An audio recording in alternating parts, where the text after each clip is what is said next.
مولا علی شیر خدا نے اپنی زندگی ساری 9 سال کی عمر تھی جب کلمہ پڑھا تھا، 9 سال حضور نے سب گھر والوں کی دعوت پکائی، اور جب سب لوگ آ گئے سارے خاندان والے، تو فرمایا میں اللہ کا نبی ہوں، کون کون میری مدد کرے گا؟ آپ کو بتائیں نا کہ جب مشکل وقت آتا ہے نا، یہ تو تب پتہ چلتا ہے نا ساتھ کون چلتا ہے۔ امیر آدمی ہو نا جس کے پاس 10 کروڑ روپیہ ہو اور وہ اپنے مکان کا تیسرا لینٹر ڈالنے لگے نا، تیسرا، تو سارے بڑے بڑے لوگ آ کے پوچھتے ہیں چودھری صاحب کوئی ضرورت ہوئی تو بتانا، پیسے پوچھے۔ تو غریب آدمی کی چھت گر جائے تو اسے کوئی بھی نہیں پوچھتا، بلکہ جن سے تعلق ہوتا ہے وہ بھی موبائل بند کر لیتے ہیں، وہ کہتے ہیں اس نے واپس کیسے کر دیں۔ حضرت مولا علی اس زمانے میں جب سام سونگ گیا سب کو، حضور نے فرمایا کون کون میرے ساتھ چلے گا؟ روٹی بھی کھا لی، گھر بھی آ گئے، صادق اور امین بھی کہہ دیا، جب کہا چلے گا کون کون؟ چپ کر گئے۔ تو حضرت علی کہتے ہیں جب میں نے حضور کے چہرے پر ذرا پریشانی دیکھی نا، یہ چلتے کیوں نہیں؟ تو آپ فرماتے ہیں کہ ابھی میں کھجور کھا رہا تھا، کرتا لمبا پہنا ہوا تھا، سب سے پیچھے بیٹھا تھا، اور حضرت علی کا قد بھی درمیانہ تھا۔ آپ فرماتے ہیں میں اٹھا اور کھجور ابھی میرے منہ میں تھی، جھٹ پٹ میں نے اسی طرح نکال کے جیب میں ڈال دی، اور میں پنجوں کے بل کھڑا ہو گیا، دونوں بازو کھڑے کر کے کہا حضور یہ نہیں بولتے تو نہ بولے، انا ناصرو کا یا رسول اللہ، انا حافظو کا یا رسول اللہ۔ حضور آپ جہاں جہاں کہیں گے علی آپ کا مددگار بنے گا، دین کی مدد کرے گا، اور اگر آپ تک کوئی آئے گا تو علی آپ کی حفاظت کرے گا۔ 9 سال کی عمر میں چلے علی دین کی نوکری پہ، پھر بدر میں بھی پہلی صف میں، احد میں بھی پہلی صف میں، خندق میں بھی پہلی صف میں۔ ایک جنگ میں حضور نے کہا علی تو رہ جا، اس دفعہ رہ جا، تو عرض کی رو پڑے حضرت علی، دلیر آدمی تھے، رو پڑے، کہنے لگی حضور آپ مجھے بچوں اور عورتوں کے پاس چھوڑ کے جا رہے ہیں، حضور مجھے لے چلے، میں میدان کا زندگی ساری گزار دی، ساری زندگی گزار دی، اپنے زمانے میں آپس کا اختلاف بھی دیکھا، ساری زندگی شیر خدا نے دین کو دے دی۔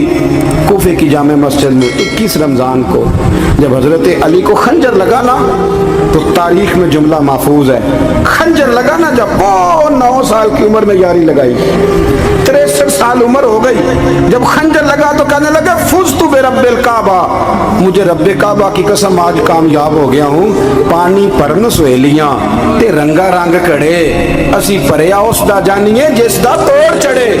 کہا دیکھو بھائی میں آج کامیاب ہو گیا، میں کامیاب ہو گیا، وہ جو میں نے کہا تھا حضور میں ساتھ رہوں گا، تے لے سجنا سا توڑ نبھائی، جان دیتی راہ تیرے، دے دیا ہر چیز دین کو دے دی۔ کون سی پراپرٹی چھوڑ کے گئے پیچھے؟ کون سا نظام بنا کے گئے؟ امام حسن بھی شہید ہوئے، پتہ ہے آپ کو؟ امام حسن کا بھی دن منانا چاہیے کہ نہیں؟ ان کے یوم وصال پہ بھی کوئی جلسہ کر لیا کرو، بڑے ہیں امام حسین سے، جدھر سارا زمانہ چلتا ہے ادھر چل پڑتے ہو۔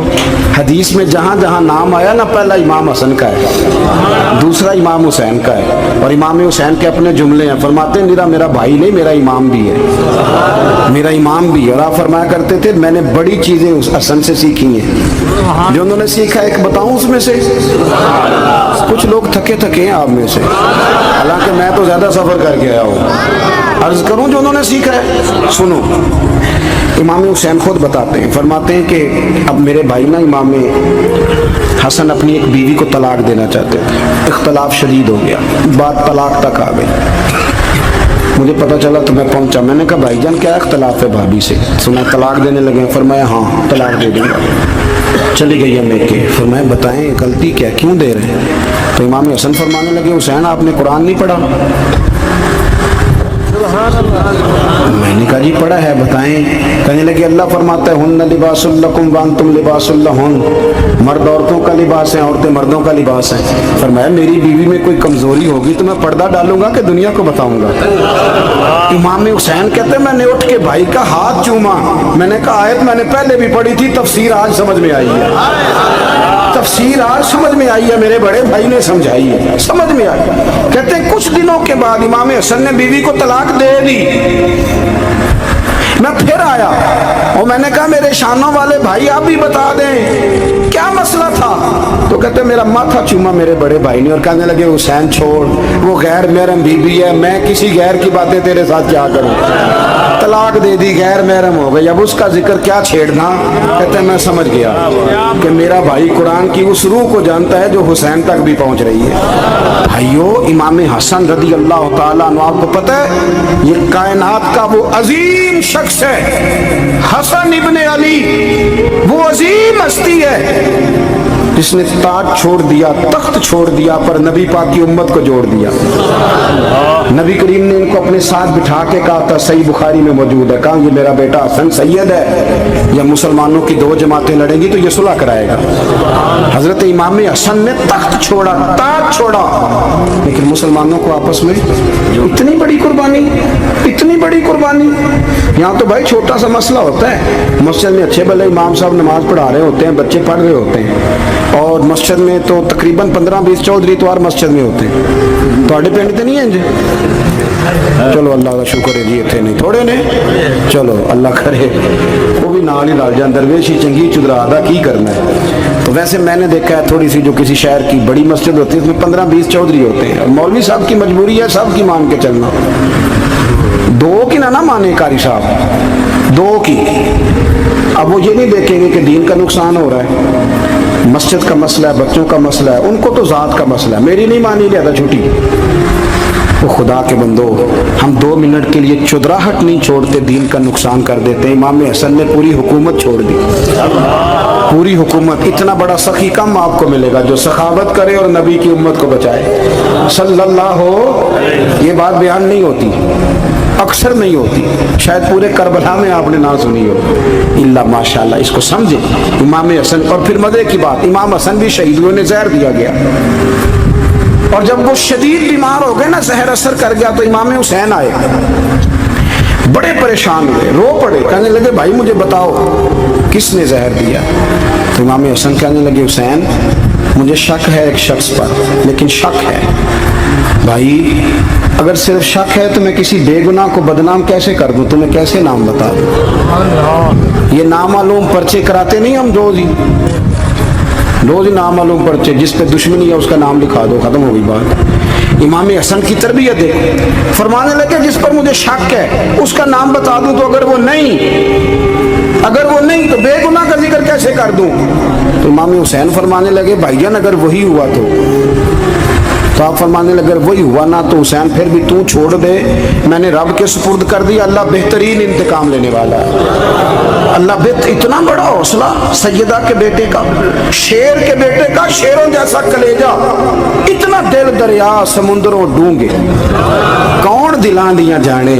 او بھائی تھوڑا حوصلہ کر، جتن تے ہر کوئی کھیڈے، تو ہارن کھیڈ فقیرہ، اور جتن دا مل کوڈی پیندی ہارن دا مل ہیرا۔ کہیں بیک بھی تو ہو نا، کہیں تو درگزر بھی تو کرنا کہ ہر جگہ چھا کے رہنا ہے، ہر جگہ چھا کے رہنا ہے۔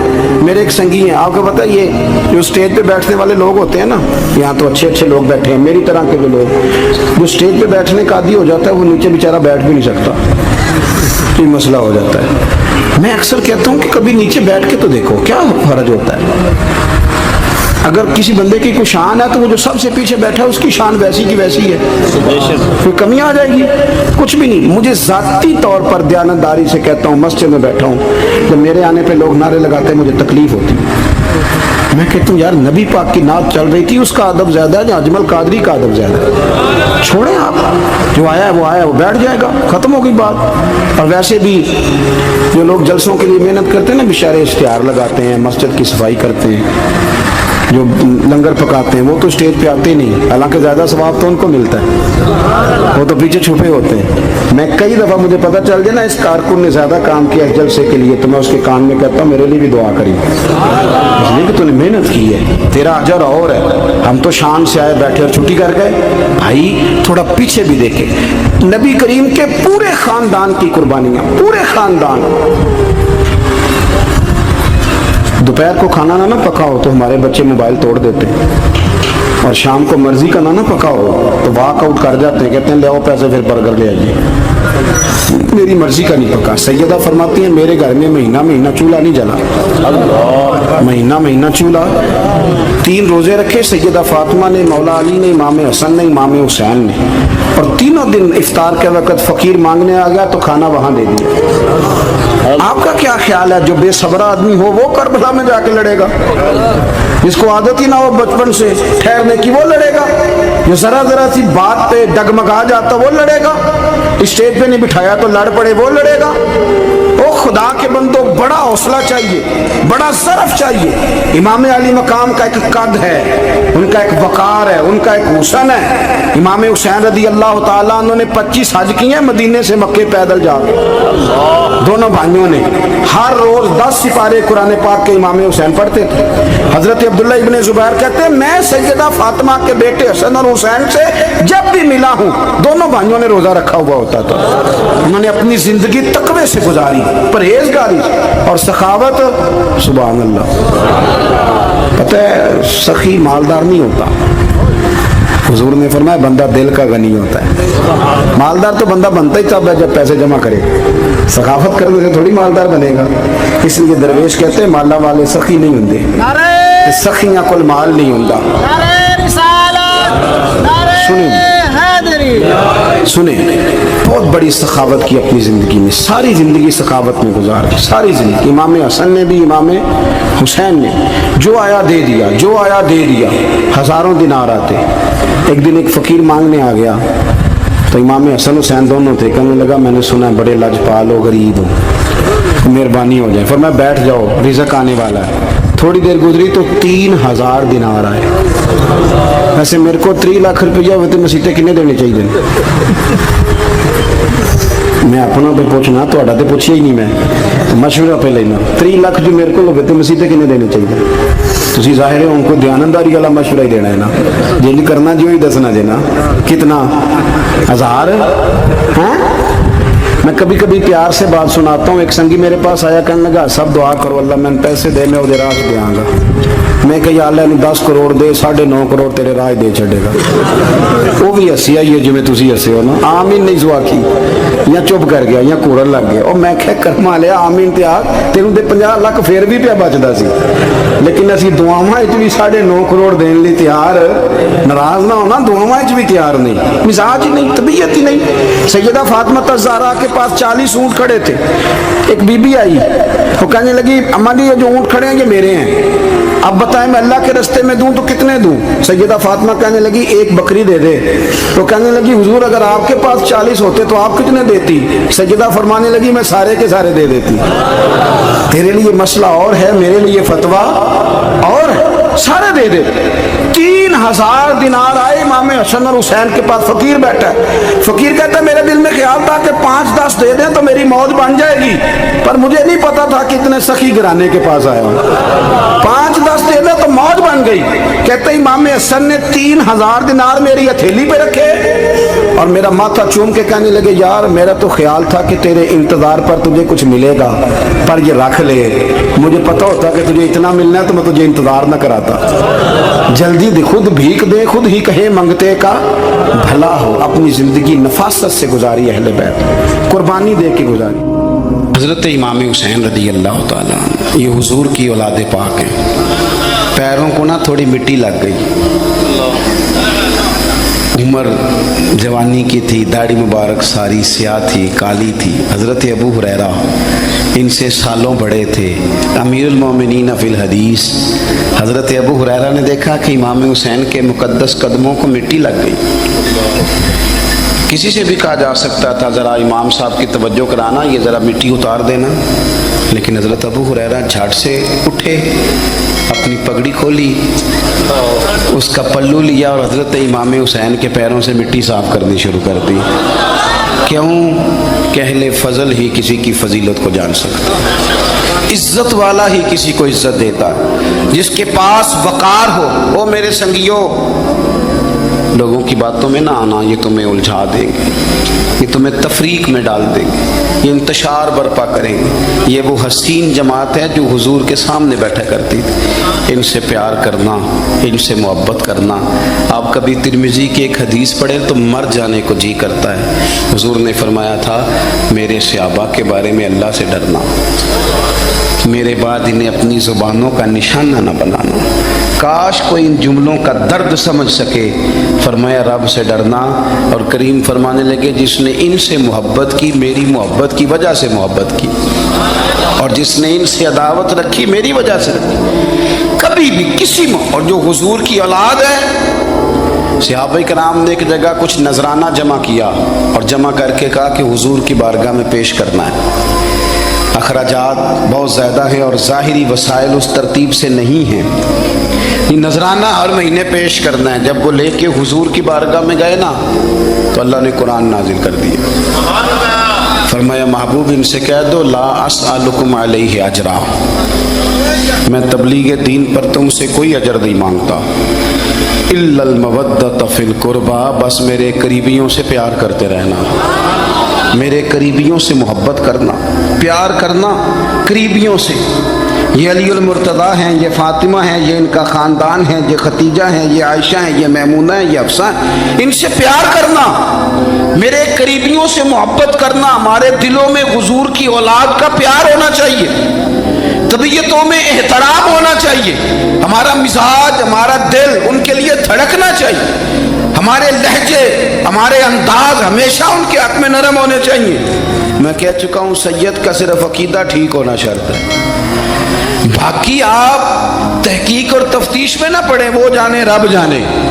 آپ کوشش فرمائیں ہماری اولادیں، ہم خود اور اہل فضل کا ادب کبھی نہ چھوڑیں۔ دوسری بات آپ سے یہ عرض کرنی ہے، اس کو اچھی طرح سمجھ لیں کہ قومیں اپنے اسلاف سے بڑی ہوتی ہیں ہمیشہ۔ بڑا ہم ہوتا ہی وہ ہے جس کا کوئی بڑا ہوتا ہے، جس کا کوئی بڑا نہیں ہوتا وہ کبھی بھی بڑا۔ یہ کچھ عرصے سے ٹرینڈ چلا ہے، اگرچہ یہ درست نہیں ہے۔ آپ کسی سنار کی دکان پہ جائیں تو اس نے اپنے پیچھے نا اپنے والد صاحب کی اور دادا کی فوٹو لگائی ہوتی ہے۔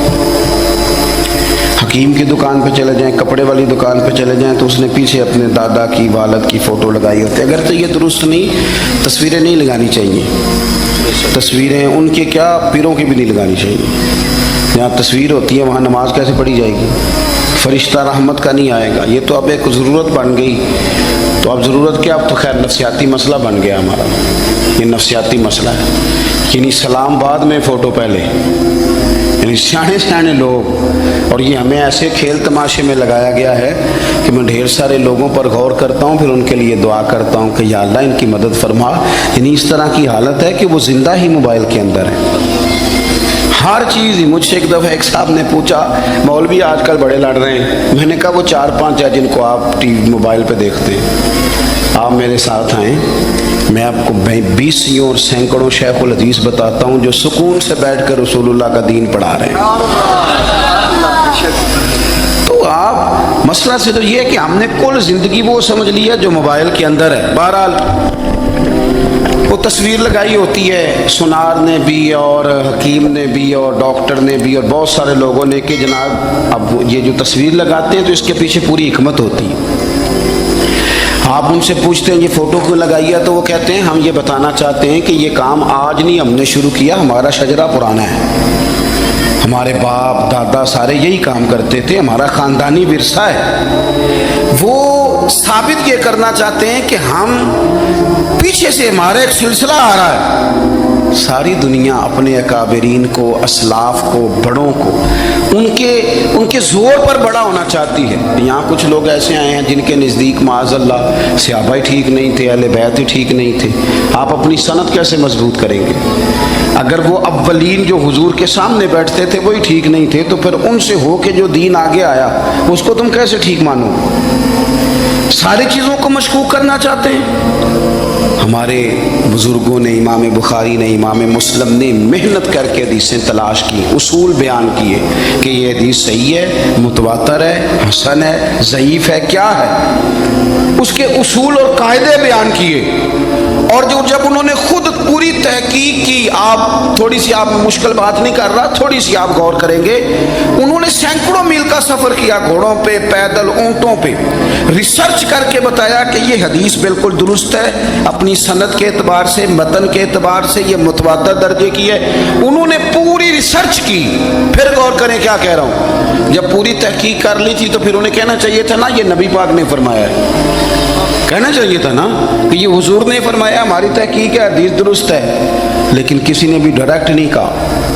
انہوں نے جب بھی کہا، کہنے لگے حضرت عبداللہ ابن عمر فرماتے ہیں کہ حضور نے یوں فرمایا، حضرت انس بن مالک فرماتے ہیں کہ حضور نے یوں فرمایا، حضرت جناب سیدہ عائشہ صدیقہ فرماتی ہیں یوں حضور نے فرمایا، حضرت ابو ہریرہ فرماتے ہیں یوں حضور نے فرمایا۔ انہوں نے نا پہلے اس صحابی کا نام لیا جنہوں نے وہ بات اپنے سینے میں محفوظ کی۔ کیا بتایا انہوں نے ہمیں کہ ہم دنیا گھوم آئے ہیں، ریسرچ کر آئے ہیں، تلاش و بسیار کے بعد اس نتیجے پہ پہنچے ہیں کہ دین کا اصل فیض وہی ہے جو صحابہ اور اہل بیت کے سینوں سے ہو کے امت کو نصیب ہوا ہے۔ اصل فیضان وہ ہے جو وہاں سے ہو کے آیا ہے۔ تو ایک بات تو یہ کہ اہل فضل کی عظمت، اور دوسری بات کہ اپنے اکابرین کے ساتھ جوڑ کے رہنا، اور تیسری بات حضرت سیدنا امام حسین، حضرت امام حسن رضی اللہ تعالیٰ عنہما، ان دو شہزادوں سے نا نبی پاک صلی اللہ علیہ وسلم نے جو محبت فرمائی ہے نا وہ بھی بڑی قابل دید ہے۔ حضور نے جو ان سے پیار کیا، کچھ لوگ ایسے ہوتے ہیں کہ جن سے انسان جب پیار کرتا ہے، محبت کرتا ہے تو وہ بات نا دور دور نکل جاتی ہے، بات پھیل جاتی ہے۔ ان کے ساتھ نا میرے نبی پاک کا خصوصی لگاؤ ہے۔ اس کا مطلب یہ نہیں کہ ہر نانا ہی اپنے نواسے سے پیار کرتا ہے، یہ معنی نہیں۔ رسول پاک علیہ السلام جو کام بھی کرتے ہیں اللہ کی وحی کے ساتھ کرتے ہیں۔ حضور کا ہر کام وحی خدا ہے، اپنی مرضی سے حضور کوئی کام نہیں کرتے۔ تو نبی پاک نے جو بھی کیا ہے وہ امت کے لیے نمونہ ہے۔ حسنین کریمین سے جو حضور کا پیار ہے، جو نبی پاک علیہ السلام کی ان کے ساتھ والہانہ محبت ہے، اعلیٰ حضرت بریلوی نے حدیث لکھی ہے، راوی حضرت عثمان غنی ہے رضی اللہ تعالیٰ عنہ۔ حضور سید عالم صلی اللہ تعالیٰ علیہ وآلہ وسلم نے نا گھر میں پیغام بھیجا، فرمایا فاطمہ سے کہو ذرا حسن حسین کو تو بھیجے۔ یہ سارا دن ہی حضور کے پاس رہتے ہیں، سارا دن ہی، لیکن وہ جو والہانہ پن ہے، جو محبت ہے، جو ان کے ساتھ محبوب کا خاص لگاؤ ہے، سیدہ سے کہو ذرا شہزادوں کو بھیجے، تھوڑی سی دیر ہو گئی آنے میں۔ اعلیٰ حضرت فرماتے ہیں یوں لگتا جیسے سیدہ فاطمہ کپڑے نہیں ماں بدلنے لگتی بچوں کے، خوشبو نہیں لگانے لگتی، تھوڑی تیاری میں دیر ہو گئی تو محبوب نے نظریں جمائی ہیں اس حجرے کی طرف جہاں سے امام حسن اور حسین نے آنا ہے۔ رحمت کے عجب ہی جمیلے ہیں، حسنین یہاں پر کھیلے ہیں۔ تو دونوں شہزادوں جب دروازہ کھلا تو حضرت عثمان غنی کہتے ہیں بچے جب نکلے نا دونوں تو یہ کوئی 10 15 50 100 میل دور سے تھوڑی آ رہے ہیں، تو یہیں رہتے ہیں، محبوب کے قرب خاص میں انہیں سایہ کرم ہر وقت نصیب ہے۔ لیکن نبی کریم علیہ السلام کا جو والہانہ پن ہے، جو ان کے ساتھ حضور کا رشتہ محبت ہے، جیسے ہی دونوں شہزادے آئے حضرت عثمان غنی فرماتے ہیں محبوب نے مقدس گھٹنے زمین پہ رکھ دیے اور دونوں بازو کھول دیے۔ ایک شہزادہ اس سینے سے لگ گیا، اس کندھے سے، ایک اس کندھے سے لگ گیا۔ اور پہلے بھی حضور پیار کرتے تھے پر آج تو رخ ہی بدل گیا بات کا۔ اللہ کے پیارے حبیب علیہ الصلوۃ والسلام فرمانے لگے اے اللہ، یہ دونوں شہزادے کندھے سے لگے ہوئے، حضور فرمانے لگے اے اللہ میں ان دونوں سے محبت کرتا ہوں، تو بھی ان سے محبت فرما۔ اور کہا اے اللہ جو جو میرے حسن حسین سے محبت کرے تو ان سب سے محبت فرما، تو ان سب سے پیار کر جو میرے حسنین سے پیار کرے۔ اللہ کے پیارے محبوب علیہ السلام کی محبت جب حضور کو، بھائی جس چیز کی طرف محبوب نے ایک دفعہ دیکھا ہے نا، وہ غار ثور میں حضور ایک دفعہ گئے ہیں، 3 دن قیام کیا ایک دفعہ گئے، تو ہمارا تو کئی بار جانے کو دل کرتا ہے۔ جہاں حضور تھوڑی دیر قیام فرمائیں اس جگہ سے پیار ہو جاتا ہے، اور جن شہزادوں سے حضور اس والہانہ انداز میں پیار کریں ان کی محبت، ان کا پیار ہمارے دلوں میں ہونا چاہیے، اور کچھ نہ ہمارے جذبات ہونے چاہیے، کچھ ہمارے جذبات میں والہانہ پن ہونا چاہیے ان شہزادوں کے لیے۔ آج کل نا ہمارے ہاں دور ہے تقریروں کا، پوسٹیں لگانے کا، اپنی اپنی اور ویسے بھی جو ہم لکھ رہے ہوتے ہیں، جو بول رہے ہوتے ہیں، وہ اپنے لیے نہیں ہوتا الا ماشاءاللہ، وہ تو سامنے والے کے لیے ہوتا ہے۔ تو حضرت مجدد الفسانی رحمۃ اللہ علیہ کے حالات پہ ایک سیرت نگار نے لکھا ہے کہ آپ نے ایک شخص کو نا اپنے سلسلہ نقشبندیہ میں اجازت دی کہ اب آپ بھی آگے اللہ اللہ بتائیں، تربیت کریں، یہی طریقہ ہوتا تھا، تو ان کو خلافت دے دی، اب وہ سلسلہ طریقت میں آگے اشاعت سلسلہ کا کام کریں گے۔ کچھ عرصے کے بعد وہ خلیفہ صاحب نے حضرت شیخ کو خط لکھا تو کہنے لگے حضور آپ نے فقیر کو اجازت دی تھی، اب میں تقریر بھی کرتا ہوں، تدریس بھی کرتا ہوں، تصنیف بھی کرتا ہوں۔ تو حضرت فرمانے لگے آپ بہت اچھے کام کر رہے ہیں، رب آپ کو برکت دے، پر یہ سارا کچھ تو آپ لوگوں کی اصلاح کے لیے کر رہے ہیں، کچھ اپنے لیے بھی کرتے ہیں، رات کو تہجد میں اٹھ جاتے ہیں، کچھ اللہ کے حضور رونا نصیب ہو جاتا ہے، کچھ آپ کو درود و سلام کی کیفیات نصیب ہوتی ہیں، یہ تو جو کچھ ہے الحمدللہ بہت اچھا ہے، قابل تعریف ہے، پر یہ تو آپ خدمت دین کا کام کر رہے ہیں نا لوگوں کی، آپ اپنے لیے کیا کر رہے ہیں؟ یہ بھی تو مقام غور ہے۔ بہت ساری چیزیں آج ایسی ہیں جو تقریروں میں تحریروں میں، لیکن ہمارے پرانے بزرگ جو تھے ان کا حسین کی وہ شخصیت تھی کہ مشکات میں حدیث ہے، نبی پاک صلی اللہ تعالی علیہ وسلم کی چچی جناب ام فضل صبح صبح گھبرائی حضور کی بارگاہ میں آئیں، عرض کی یا رسول اللہ صلی اللہ علیہ وسلم آج میں نے عجیب خواب دیکھا ہے، میں ڈر گئی ہوں۔ حضور نے فرمایا چچی کیا دیکھا؟ عرض کی حضور میں نے دیکھا ہے کہ آپ کے وجود کا گوشت کا ایک ٹکڑا کٹ کے میری جھولی میں آ گیا ہے۔ حضور یہ کیا ہے؟ تو محبوب خواب سن کے مسکرائے، فرمایا چچی یہ پریشانی والا خواب نہیں، یہ تو خوشی والا خواب ہے، اللہ فاطمہ کو بیٹا عطا کرے گا اور وہ تیری گود میں کھیلا کرے گا، چونکہ وہ میرے وجود کا ٹکڑا ہوگا لہذا خواب تجھے یہ آئی ہے۔ تو امام حسین پیدا ہوئے، امام حسن کی عمر ابھی 11 مہینے تھی، تو نبی پاک نے امام حسین کو جناب ام فضل اپنی چچی کی گود میں دے دیا کہ فاطمہ کے لیے دونوں بچے سنبھالنا مشکل ہوگا۔